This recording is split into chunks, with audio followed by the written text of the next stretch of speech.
مشري دا ودرېږه وسه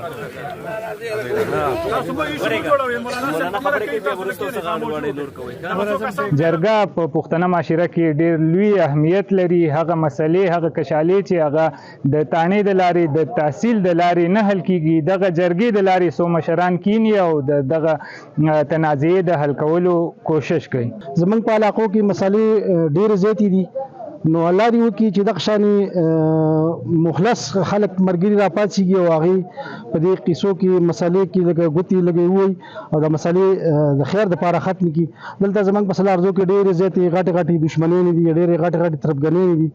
او اوس خصوصا په دې کومې چې دا درنګونو قیسې راغلي دي په دې کې ډېرې زیاتې مسلې را روانې دي. نو زما به ټول پښتون ولس نه دا خواسي چې دا هر څه پاتې دي او رورولي پکار ده یو قومولي پکار ده او دغه شانې مخلص جرګه د دې مرسته وکړي او د دې ملګرتیا وکړي. نه په ماته شته او نه په زماته شته او هغه به مرورولي او هغه به خورېتوب او ماموتوب او هغه به خپلوانې به دغه کو دا پالو خو لکه دا کیسې به پکې نورې نه وي پوه شوې دغه کیسې دي زموږ بس. زه د سپین ږیرو راغلي کسانو ډېر شکر ګزار یم چې زما د ماما په پرېده باندې لانجه راغلی وه او د دې په منځ کې دیو خلکو د خپل کردار ادا کړو زمونږ جوړه وکړله او غاړې غړۍ یې کړلو. زه ډېر خوشحاله یم ډېر راضي یم د خلکو نه او موږ اوس بلکل په یوه بل باندې هېڅ څه نشته دی اعتراض هم پرې نشته دی یوه بل باندې ماماګانې خوریانې خبره زموږ په اعتراض نشته دی او دې مشرانو له د خدای پاک